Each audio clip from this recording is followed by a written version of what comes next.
नमस्कार। सबको शेयर कर दें जो जुड़ जाए।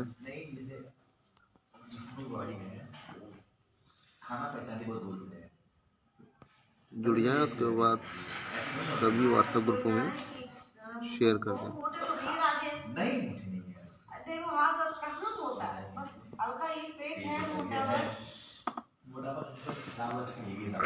शिवशंकर भैया नमस्कार। आप जितने लोग जुड़ जाए ना पहले शेयर कर दें, उसके बाद तब अपनी बात को हम रखें। तो क्योंकि कल दरअसल तबीयत पूरे दिन से ख़राब थी, ठंडी लग गई थी, तो जल्दी में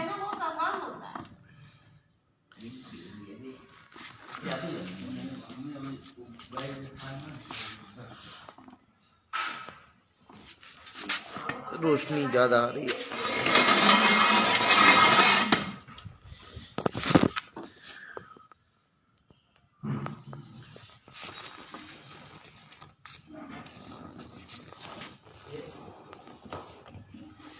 अब सही है। गुड मॉर्निंग भैया, गुड मॉर्निंग सभी को नमस्कार। आप लोग शेयर कर दें।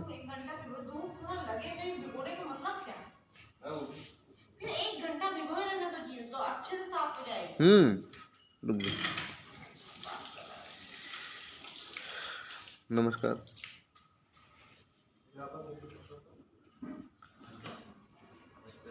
सबको सभी ग्रुपों में शेयर कर दे। आवाज़ तो आ ही रही होगी हमारी। सभी को नमस्कार। सचिन भाई नमस्कार, राजपूत जी नमस्कार, उपेंद्र भाई नमस्कार, सभी को नमस्कार। चलिए ठीक है, हम अपनी बात को आगे रख देते हैं। दरअसल कल जो सारा मामला हुआ, तो कल सारी बातों को हटा के हमने सबसे बात की कि मतलब आज वो समय है कि सबको ही एक होकर कम से कम ये कहे कि हाँ, लाभ अगर मिल जाए सबको तो सभी का हो जाए, कोई आपत्ति नहीं है। तो उसमें ये मामला था कि जब कहा गया सबसे, तो चलिए कुछ भी हुआ, कोई भी बातें हुई, सबको राजी कर लिया गया। वहाँ पर जनरल वाले सुबह ही लाइव बनाकर डाल चुके थे कि जो है हम कहेंगे। उन्होंने कहा था कि हम हमारी अजय जायसवाल की मैडम ज्योति जिक्का ने वहाँ पर सबसे पहले उसकी बात की, लो कंसीडर की, अकोमोडेशन की बात की उसमें, ताकि सभी आ रहे थे। तो उस वक्त बुलबुल गोदियाल ने भी सर हिलाकर अपना वो मत दिया कि, और जनरल वाले वकील अमरिंदर त्रिपाठी उस समय भी थे, उन्होंने भी अपना मत दिया। तो रुक जाओ, मत बोलो। तो उसके बाद फिर जितने अभ्यर्थी थे, तो उसके बाद फिर जितने अभ्यर्थी वहाँ पर थे लमसम, तो उन्होंने कहा कि ऐसा है कि ऐसा करते हैं हम लोग कि चलिए कोर्ट में चलते हैं। तो सबसे हमने आयोग वाले से और सबसे इधर दूसरी टीम से, जनरल वाले सबसे कह दिया था। अब मामला वहाँ पर आया कोर्ट के अंदर ये चल रहा था कि वो, क्योंकि एक दिन पहले सरकार ने डिसमिस करने के लिए कहा था भारती पटेल को, और अर्थर को डिसमिस करने कहा था भारती पटेल को, रॉबिन सिंह की याचिका को और मोहिनी तिवारी की याचिका को। तो उस वक्त फिर वो कि डिसमिस करने, लेकिन तब जब ये आई मीडिएशन कर ले सब कोई, तब वो बात हट गई थी। लेकिन आज उस बातों का जवाब देने के लिए, मतलब अपना लोकस बनाने के लिए जनरल वालों ने हर तरीके से पक्ष रखे, लेकिन लंबी बहस की, बार चीज़ें रिपीट की और इधर उधर की बातें रखी। चलिए ठीक है, लेकिन मूल चयन सूची की बात जो उनकी थी वो तो एकदम करेक्ट है। मूल चयन सूची की बात पे उनका लोकस बन जाए। और दोहरा आरक्षण पे वो सभी को मालूम है, बेसिक पर 1994 लागू होता है, ठीक है, और यूपी 80 में 1995 लागू होता है। तो वहाँ इसमें बड़ा अंतर है। तो वो सब चीज़ें लास्ट में फिर वो बोल मतलब आ गए थे कि बोलने की जो है एक सोल्यूशन है अगर सभी को, उसके बाद फिर वो क्या नाम है, बात को टर्न करके फिर अपनी बात रखने लगे कि आज मैं बोलूँगा। ऐसे करते करते दोनों लोगों मिलाकर 1.5 घंटा बिता लिया। फिर बाद में फिर एक जूनियर वकील आए थे, लेकिन बाद में वो आए, उन्होंने अच्छी बहस की, कम बोले लेकिन कम में बढ़िया बोले, ठीक है। लेकिन ये भी कह दिया गया कि अगर मान लीजिए अगर लोगों को बाहर भी निकालेंगे, ठीक है, तो चीज़ें बहुत ज़्यादा क्रिएट होंगी। फिर उन लोग का क्या होगा कि अगर उन लोग बाहर निकलते हैं तो उसमें मतलब सारी गलती सरकार की है। अब उन्होंने कहा कि 6000 की लिस्ट निकली थी, इन्होंने 6800 को दिया, ये भी बात उन्होंने कही। उसके बाद फिर उन्होंने कहा कि इधर ये 28,000 बता रहे थे, 13,000 इनके हिसाब से ओवरलैप हुए, हमारे जनरल वाले के हिसाब से 11,000 हुए, तो वो अपनी बातों में उलझा रहे थे। लेकिन जो सप्लीमेंट्री चाहे 6800 वाले हों, क्योंकि 6800 वाले पहले 13,156 ही थे, अब अपने आप को अलग मानते हैं, तो 6800 वाले अगर मान लिए जो एफिडेविट पड़ा था, अभी इसलिए लाइव है कि जैसे एफिडेविट जो पड़ा हुआ है उन सबको मालूम है क्या है।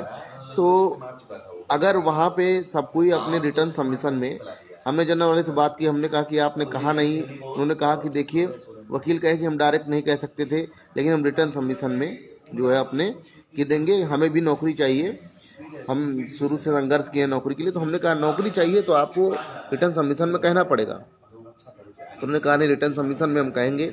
आशा है कि सभी जो 6800 के 2 पक्ष है, हमने अपने वकील कर रखे हैं 3-4, अगर वो उनसे रिटर्न सबमिशन में लास्ट में इन बातों को रखें कि सब चीज़ें तो मतलब लीगल पॉइंट रहेगा, लेकिन बाद में इस पॉइंट को अगर हो सके तो ज़रूर रखें रिटर्न सबमिशन में कि इसके अलावा अगर कोई सोल्यूशन हो सकता है तो यही हो सकता है। देखिए एक बात तो मतलब एकदम बिल्कुल इसको कोई झुटला नहीं सकता, भले अपने आप को वो तसल्ली दे सकता है कि 13,156 बिना फाइनल हुए, क्योंकि 13,156 में पहले कह दिया गया है 28,000 सीट ओवरलैप होनी थी, जिसमें से 13,000 ओवरलैप हुई ओबीसी के बारे में बता रहे हैं, 1561 नहीं हुई। उसके बाद यही हाल एससी में रहा, यही हाल एसटी में रहा, एसटी की 28 सीटें ओवरलैप नहीं हुई, तो कुल मिला के 18,588 सीटें ऐसे बनी हैं। तो अच्छा अब देखिए इनको अगर 18,000 लिस्ट रिविस्ट होती है तो कट ऑफ तो यही रहेगा, क्योंकि इन्होंने कट ऑफ तो यही दिया है, ठीक है। तो अगर कट ऑफ बदला तो ये और फंसेंगे, तो इसमें तब भी ये अधिकारी जेल जाएंगे और मंत्री जेल जाएंगे, पूर्व मंत्री। और अगर ऐसी कोई बात रहती है, 1 मिनट थोड़ा चार्जिंग का इशू है,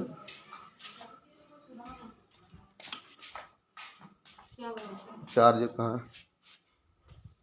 जी हाँ हाँ एक मिनट, सॉरी।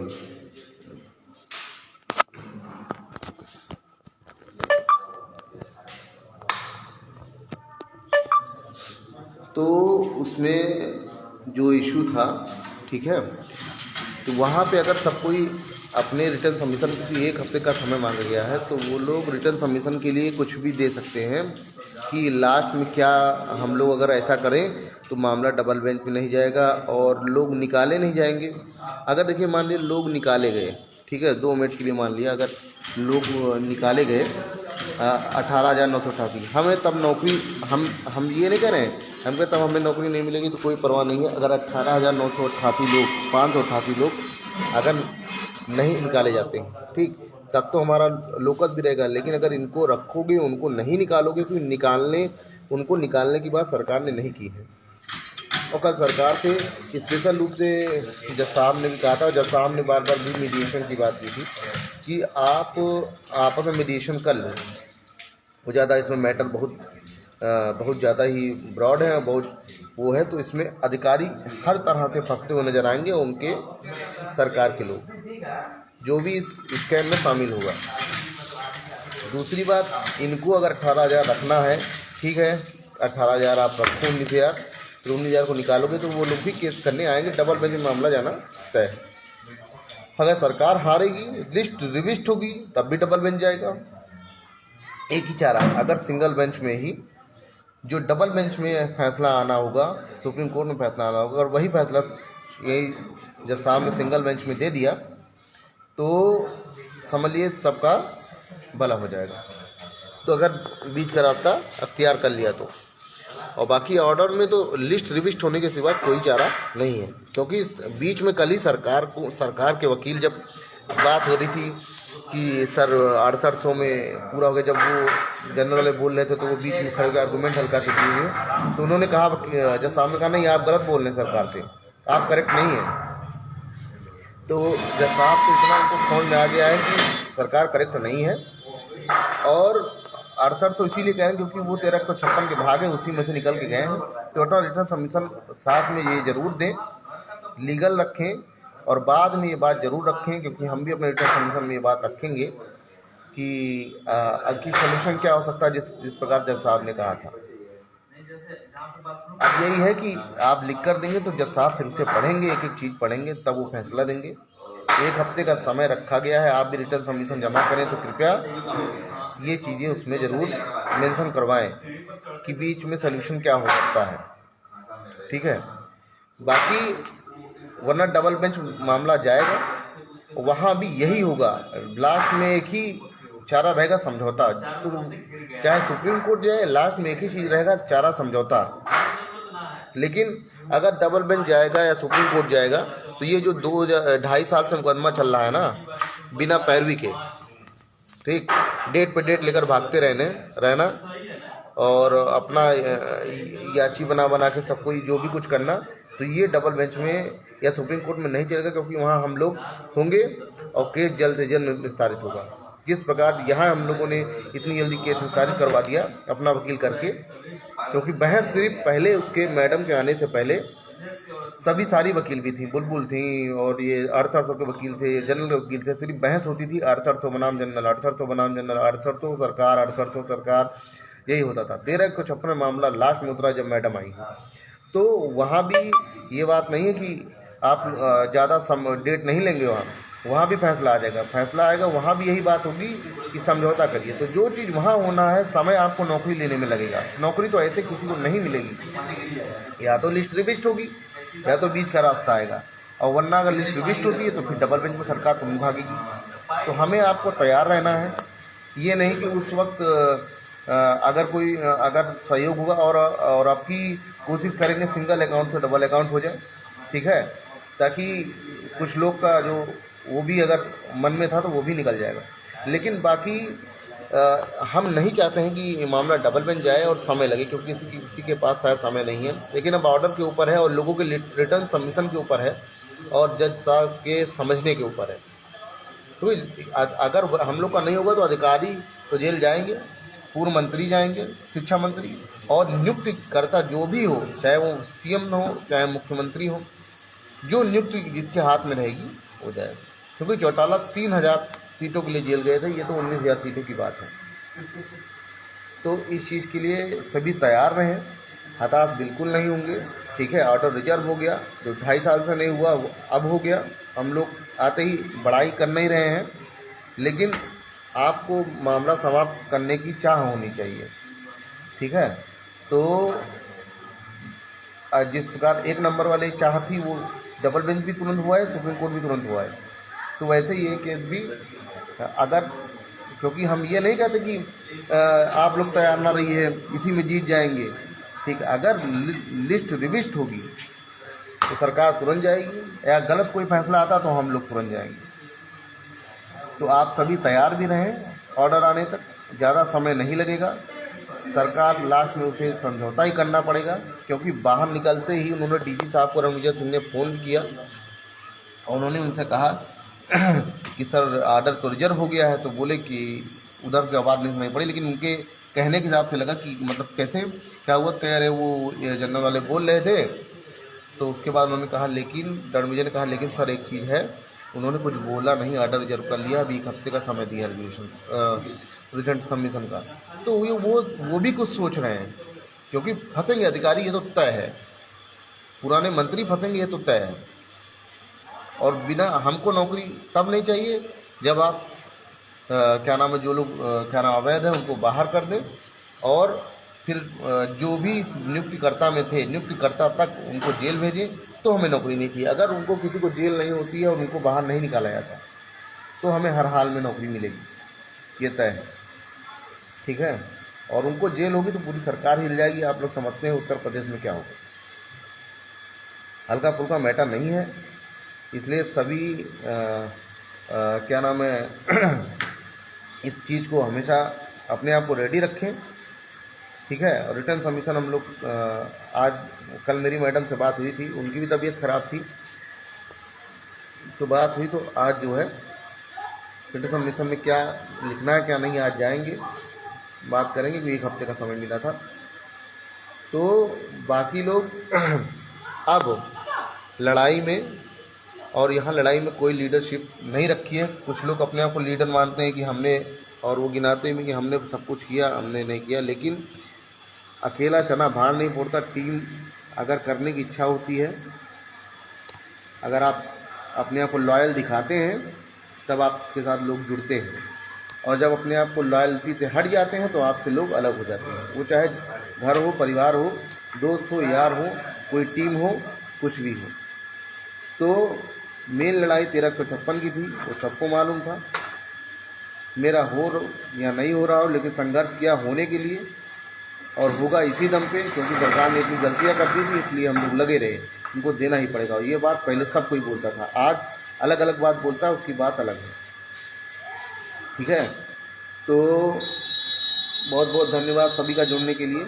आशा है सभी पक्ष, क्योंकि सबकी सप्लीमेंट्री में भी वही लगा है 6800 की भी, और वो तो 1356 से ही निकले हैं। तो सारे पॉइंट लीगल रखते हुए लास्ट में ये चीज़ जरूर कहें कि किस प्रकार मामला यही निपट सकता है। बाकी तो लड़ने के लिए हम लोग भी तैयार हैं, लेकिन हम लोग जरूर रिटर्न सबमिशन में ये बात रखेंगे, और जनरल वाले से भी आशा है वो रखें, ठीक है। बहुत मेहनत करके सबको एक करने की कोशिश की थी, ठीक है। बाकी ऊपर वाला जाने। बहुत बहुत धन्यवाद सभी का जुड़ने के लिए, और वीडियो अधिक से अधिक लोग देखेंगे और शेयर करेंगे ताकि उन तक बात पहुंच सके। और साथ इसमें तो पहुंच भी गई है कुछ पक्ष के पास, और कुछ पक्ष के पास पहुंचना बाकी है। बहुत बहुत धन्यवाद।